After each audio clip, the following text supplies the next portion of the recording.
দর্শক, জাতীয় প্রেস ক্লাবের সামনে আমরা দেখতে পাচ্ছি লালন সাইজির ভাবধারা, কথা, সুর ও গানের সংখ্যা তাত্ত্বিক বিকৃতির প্রতিবাদে শফি মণ্ডল ও হীরক রাজার বিরুদ্ধে প্রতিবাদ ও বিক্ষোভ।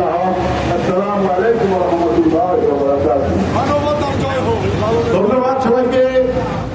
আমাদের আজকের আয়োজনের সভাপতি, বরেণ্য শিল্পী, সাধক গুরুজি বাংলা বাবলু সভাপতির বক্তব্যের মধ্য দিয়ে আমাদের আজকের এই প্রতিবাদ এবং বিক্ষোভ সভা শেষ হলো।